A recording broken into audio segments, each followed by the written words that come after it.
Olá pessoal, professor Charles Pazanella. A videoaula de hoje é sobre ligações covalente dativa, ou também conhecido como coordenadas, né? Hoje eu vou explicar para vocês, hoje a gente vai dar uma repassada rápida na parte teórica de covalente e covalente dativa, e aí vamos entrar em exemplos comentados, são 3 exemplos, para vocês tirarem qualquer dúvida que ainda tenha ficado sobre o conteúdo. Então vamos lá. Revisão, conceito. No texto ligação covalente, o texto que nós vimos na semana passada, vimos que esse tipo de ligação química ocorre quando há o compartilhamento de pares de elétrons entre os átomos de hidrogênio, ametais e semimetais. Então, no caso, o que acontece? A ligação covalente é uma ligação que ocorre o compartilhamento de pares de elétrons. Ele vai compartilhar sempre de um elemento com o outro. Em alguns casos, elementos iguais, outros não. Só que, lembrando que ele normalmente faz essas ligações covalentes entre o hidrogênio, entre os ametais e entre os semimetais. Vimos algumas exceções à regra também, que no caso era do lítio e do boro. São dois elementos que também fazem ligações covalentes, são exceções à regra, e outras coisas a mais que nós também vimos na aula passada.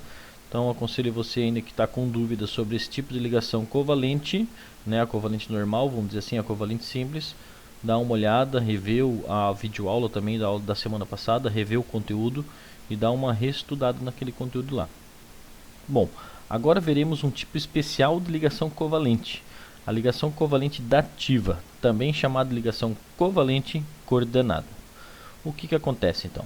Essa ligação também ocorre com o compartilhamento de pares de elétrons. De princípio, a ideia é parecida ou quase a mesma em relação ao covalente normal. Porém, a diferença é que na ligação covalente normal, os elétrons são provenientes dos átomos de dois elementos. Então nós temos o elemento A, o elemento B, e um vai compartilhar com o outro, de tal forma que nós estamos montando uma ligação covalente normal. Já na ligação covalente dativa, os elétrons são provenientes somente de um dos átomos. Então, pera lá, vamos entender isso. Significa que, de novo, eu vou ter o átomo A e eu vou ter o átomo B. Só que um desses dois átomos, vamos dar, por exemplo, o átomo A, por exemplo, ele já vai ter os seus 8 elétrons, ele já vai estar estável. Então significa que por ele já ter os seus 8 elétrons e por ele já estar estável, ele pode sim ter pares de elétrons livres, e esses pares de elétrons livres podem ser transformados em ligações covalentes dativas, que seria nada mais, nada menos do que este átomo ceder elétrons para um outro, tá? Só cuidem, ele não está doando, ele não está dando, ele está cedendo, o que significa que ele vai ceder, ele vai compartilhar, vai emprestar. Se ele precisar desses elétrons, ele vai tomar de volta, tá? Então, por isso a gente fala que ele está cedendo. Ok. Levando em consideração a localização na tabela periódica, os ametais e semimetais que realizam ligações covalentes normais e dativas poderão realizar no máximo um valor de X de ligações dativas. Então, o que ele quer dizer com esse parágrafo? Que sim, ele não pode também sair fazendo 10, 15 ligações dativas num átomo só. Não, ele pode fazer ligações dativas, mas cada átomo, dependendo da sua posição ou dependendo da sua localização na tabela periódica, ele só vai poder fazer um número X. Em alguns casos só um, outros 2, outros 3. Tá? Então agora nós vamos passar uma tabela, e essa tabela vai explicar bem essa ideia para vocês. Bom, essa tabela traz a possibilidade de realizações de ligação covalente dativa dos ametais e semimetais, principais da tabela periódica.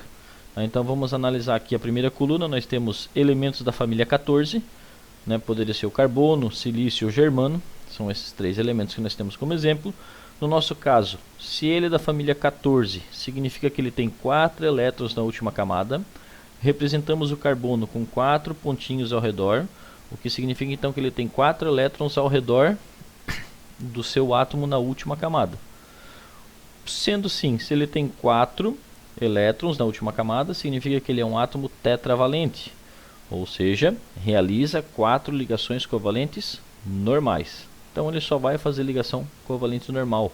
Significa que os átomos da família 14, como carbono, silício e germano, eles só fazem ligações covalentes normal. Eles não realizam ligações dativas, porque não vai sobrar pares de elétrons para isso. Porque para ele poder chegar a 8, se ele tem 4, ele já necessita fazer 4 ligações. Então significa que ele vai usar todos os elétrons que ele tem. Sendo assim, não vai sobrar elétron livre, não vai sobrar pares de elétrons livres. Então, todos os elementos da família 14 não fazem ligações covalente dativa. Mas se a gente olhar os demais aqui, ó, elementos da família 15, né, que eu botei aqui para vocês, tem alguns exemplos, que é o nitrogênio, o fósforo e assim por diante.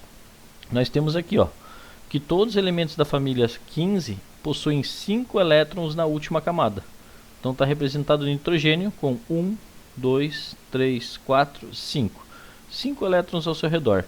Mas pensa comigo, se o átomo tem 5 elétrons, significa que ele tem que se estabilizar e tem que chegar a 8. Se ele tem 5, para chegar a 8 faltam 3. Portanto, eu digo que ele é um átomo trivalente. Realiza 3 ligações covalentes normais. Porque se ele tem 5 e ele ganha mais 3, ele fica com 8. Bom, mas se eu for lembrar, ele tinha 5 no total. Significa então que se eu tenho 5 e eu uso 1, 2, 3, ainda vão sobrar aqui em cima, por exemplo, ó, sobrariam esses 2 elétrons. E isso a gente chama de um par de elétrons livres. Então ele pode realizar uma ligação covalente dativa. Por quê? Para realizar uma ligação covalente dativa, o átomo necessita ter pares de elétrons livres. O nitrogênio entra nessa regra, porque se o nitrogênio precisa somente fazer 3 ligações, ocupar apenas 3 elétrons, sobrariam ainda 2, e esses 2 se tornam um par de elétrons livres. Então, o nitrogênio, o fósforo, né, o antimônio e o astato que estão representados para vocês ali, eles são elementos que podem sim fazer uma ligação dativa, porque vão ter um par de elétron livre. Próxima coluna, família 16, tem aqui oxigênio, enxofre, selênio, telúrio e polônio, né? São elementos da família 16, porque eles têm na sua última camada 6 elétrons. Então, se o meu átomo tem 6 elétrons na última camada, eu posso dizer que ele é um átomo bivalente, porque realiza 2 ligações covalentes normais. Por que 2? Porque se ele tem 6, para chegar a 8 faltam 2, então ele tem que fazer essas 2 ligações covalentes. Fazendo essas 2 ligações covalentes, eu posso dizer que ele teria 2 traços, significa que ele ocuparia 2 elétrons, um da esquerda e um da direita, sobrando assim um par de elétron livre em cima e um par de elétron livre embaixo. Significa que então todos os elementos da família 16 podem realizar 2 ligações covalentes dativas, porque sobrariam 2 pares de elétrons livres. Bom, já para os elementos da família 17, como o flúor, cloro, bromo e os demais que estão representados, eles possuem na sua última camada 7 elétrons. Então, se um átomo tem 7 elétrons na sua última camada, eu posso dizer que ele é um átomo monovalente, porque ele vai ter que realizar apenas uma ligação covalente normal, né? Significa que ele tem 7, para ele poder se estabilizar ele tem que ter 8, então 7 para 8 falta apenas 1. Então, ele faz uma ligação covalente normal. Se ele faz essa ligação covalente normal, vamos dizer que ele ocupou esse aqui, vai sobrar para ele ainda 1, 2, 3 jogos de pares de elétrons. O que significa então que sobram 3 pares de elétrons. No total sobrariam 6 elétrons, que a gente totaliza, né, totaliza ou forma 3 pares. Então, significa que os elementos da família 17 podem realizar 3 ligações covalentes dativas. São aquelas ligações formadas onde o átomo, né, que já está estável, pode ceder pares de elétrons livres para outro átomo. Tá? Então, essa tabela aqui eu aconselho vocês a copiarem, né, ou passa para o caderno, ou tira uma foto, pelo menos, deixa ela guardada porque ela ajuda bastante, principalmente na hora de montar a ligação e saber o número de ligações dativas que esse átomo pode fazer. Tá? Então, não esqueça. Elementos da família 14 não fazem ligações covalentes. Elementos da família 15, né, ou elementos da família 5A, vamos dizer assim, são átomos que fazem uma ligação dativa. Elementos da família 16 ou família 6A são átomos que fazem 2 ligações dativas. E elementos da família 17 ou família 7A, são átomos que fazem até 3 ligações covalentes dativas. Então essa tabela, como eu falei, ela ajuda bastante. Continuando, vamos agora aplicar a ideia da tabela em exemplos. Primeiro exemplo, eu dou para vocês SO2, dióxido de enxofre, também conhecido como gás sulfuroso. Ele diz assim para nós, ó, o oxigênio e o enxofre são ambos da família 16, o que significa que eles possuem 6 elétrons na camada de valência, como nós vimos na tabela, e precisam receber mais 2 elétrons, segundo a regra do octeto, para ficar estável. Claro, porque se ele tem 6, ele falta 2 para chegar a 8. Então, representando isso, eu poderia demonstrar dessa forma, que nós temos lá em cima, na fórmula, se eu for mostrar para vocês aqui, ó, SO2, significa que nós temos um enxofre ligado a 2 oxigênios, representados como um na esquerda e o outro na direita.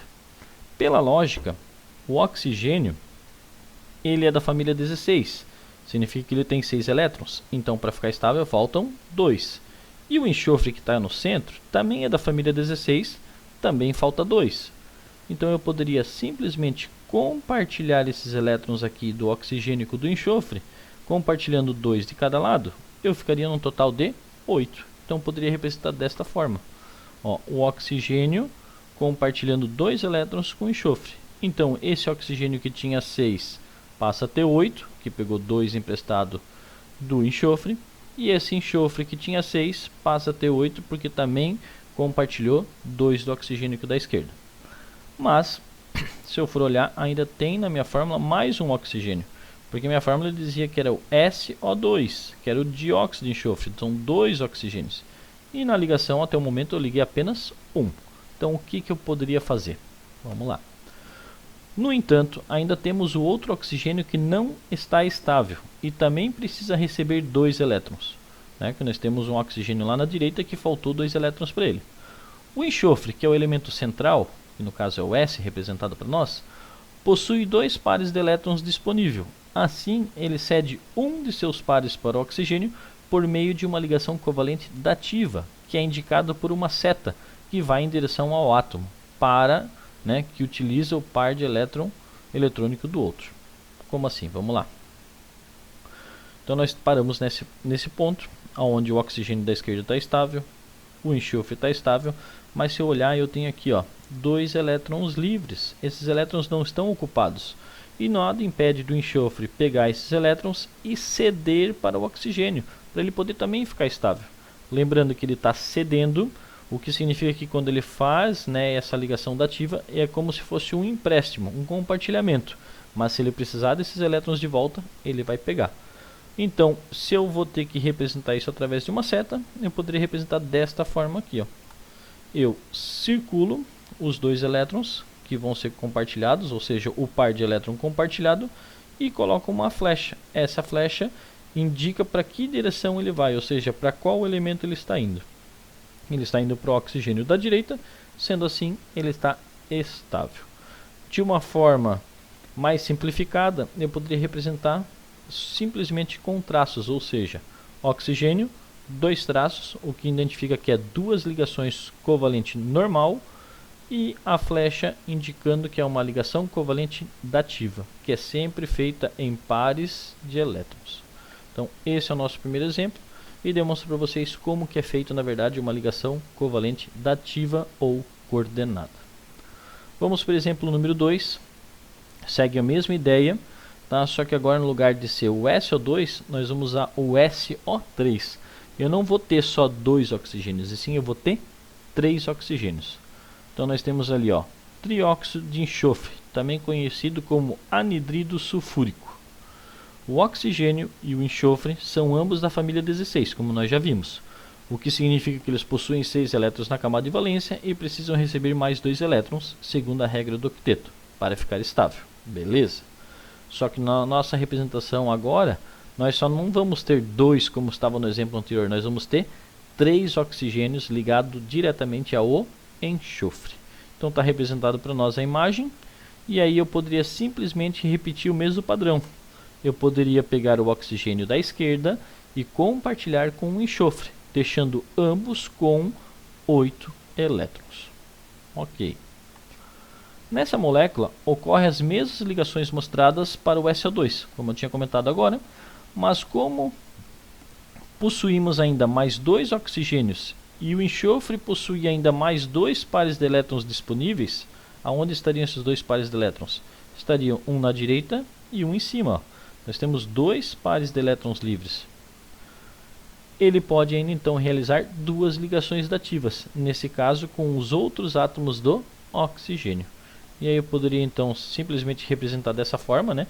Que é, se eu for colocar aqui, ó, nós temos o oxigênio ligado ao enxofre diretamente, formando os 2 estáveis, e sobraria para nós um par na direita e um par em cima, na qual eu poderia ligar um oxigênio para a direita, compartilhando e fazendo uma ligação covalente dativa, e poderia ceder né, um par para o oxigênio de cima, fazendo também uma ligação dativa. Lembrando que a ligação covalente comum são só os traços, o compartilhamento, e a ligação dativa ela é representada por flechas. Eu poderia mostrar isso de forma simplificada, que ficaria desta forma, né? O oxigênio, 2 traços para representar a ligação covalente com enxofre, e aquela flecha, tanto para a direita como para cima, são as que representam para nós as ligações dativas, ou a ligação covalente dativa com os oxigênios. Esse era o nosso exemplo 2, vamos agora para o exemplo 3. O exemplo 3 é um pouquinho mais complexo, ele vai dar para nós o H2SO4, também conhecido como ácido sulfúrico, e nesse caso, né, do H2SO4, possuímos 2 átomos de hidrogênio, sendo que o hidrogênio é da família 1A, então sendo assim possui um elétron na última camada. Lembrando vocês da aula anterior, o hidrogênio ele só faz um tipo de ligação, que é a ligação covalente normal. Ele só faz a ligação covalente normal, ele só compartilha um único elétron. Continuando, nós temos 2 átomos de oxigênio e um átomo de enxofre, ambos da família 6A, que possuem assim 6 elétrons na última camada. Se eu for representar esse desenho, né, eu poderia dizer que nós temos os 3 átomos, que seria isso aqui, ó. O hidrogênio com 1 elétron, o enxofre com 6 elétrons na última camada e o oxigênio também com 6 elétrons na última camada. Vou colocar para vocês uma observação. Lembre-se, sempre que você escrever a fórmula de um oxiácido, o que seria um oxiácido? Oxiácidos são elementos que começam com hidrogênio e que ao mesmo tempo terminam com oxigênio. Isso a gente chama de um ácido, um ácido, ou seja, um oxiácido. Óxido porque ele termina com oxigênio. Tá? O hidrogênio virá ligado ao átomo de oxigênio, que por sua vez está ligado ao átomo central. E os átomos de oxigênio restante completarão as ligações do átomo central. Então, se eu fosse redesenhar o que está escrito para vocês, ele ficaria desta forma aqui, ó. Ele vai pegar o que então? Sempre que eu tiver um hidrogênio, esse hidrogênio sempre vai compartilhar só um único elétron e sempre com o oxigênio. E a nossa fórmula tinha quantos hidrogênios? 2.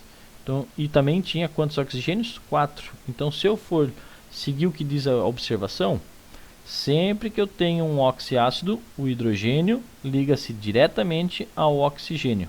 Então eu fiz isso na esquerda e também fiz isso na direita. E os oxigênios vão se ligar ao átomo central, representando que estão ligando ao enxofre. Se a gente contar, o oxigênio que tinha 6, ele fez 2 ligações, então ele ficou com 8, tanto da direita como da esquerda. E o enxofre, que também tinha 6 elétrons, que estão representados em bolinhas azuis, ele fez uma ligação para a direita no oxigênio e outra na esquerda. Se ele tinha 6 e fez mais 2, também ficou com 8. Então eu posso dizer que todos os átomos da forma que estão desenhadas já estão estáveis. Fácil. Mas, desse modo, todos estão estáveis com 8 elétrons na camada de valência. E 2 elétrons no caso do hidrogênio, que possui somente uma camada eletrônica. Mas o ácido sulfúrico ainda possui mais 2 átomos de hidrogênio não estabilizados na forma. Como assim mais 2? Porque se a gente olhar a fórmula aqui em cima, ele diz que era H2SO4. E o desenho que nós montamos aqui, seguindo a ideia da observação, diz para nós que nós só usamos 2 oxigênios. E ainda estão faltando outros 2. Então vamos passar a tela aqui. Opa, deixa eu só arrumar rapidinho aqui, ó. temos um erro, não é o exemplo 2, é o exemplo 3. Voltamos para a apresentação. Ainda continuando o exemplo 3. Se vocês observarem, nós estamos falando do H2SO4, o ácido sulfúrico, e nós tínhamos parado nesta imagem, porque o nosso ácido sulfúrico não tinha só 2 oxigênios, ele tem 4. Então, nesta montagem, está mostrando apenas 2. Temos que adicionar os outros 2. Como vamos adicionar os outros 2? Visto que o enxofre ainda possui 2 pares de elétrons disponíveis, ele realiza 2 ligações dativas, uma ligação dativa com cada oxigênio. Sim, porque se a gente olhar o átomo central tem elétrons livres, né, ou um par de elétron livre para cima e um par de elétron livre para baixo. Então, se eu trouxer esse desenho para baixo, é isso aqui de novo, correto? Só que nós temos um par de elétron para cima e um par de elétron para baixo. E se eu for olhar, o oxigênio ele tem 6. Para ficar estável ele precisa de 2. Então eu poderia simplesmente fazer uma ligação dativa para baixo com o oxigênio, certo? E uma outra ligação dativa para cima com o outro oxigênio. Sendo assim, eu tenho agora na minha fórmula 4 oxigênios e todos eles estáveis com 8 elétrons. Poderíamos simplificar essa fórmula e representar ela da seguinte forma: H com um traço, uma ligação covalente com oxigênio, esse oxigênio fazendo uma ligação covalente com o enxofre, o outro lado segue o mesmo padrão, porque são átomos idênticos, e uma ligação dativa para baixo e outra ligação dativa para cima, representado por flechas. Então, esse aqui, como eu falei, era um exemplo um pouquinho mais complexo, são onde a gente já usa 3 átomos diferentes e com quantidades ainda maiores do que os outros. Então, são exemplos bem diferenciados para poder demonstrar para vocês. Então, esta é a nossa aula de hoje. Era uma aula sobre ligações covalente dativa, montando alguns exemplos de forma comentados para vocês. Então, eu vou ficando por aqui. Qualquer dúvida, qualquer observação, pode mandar mensagem lá no Google Sala de Aula ou pode mandar por e-mail, que eu vou ajudando vocês e vou tirando as dúvidas. Então, até mais, um abraço e vou ficando por aqui.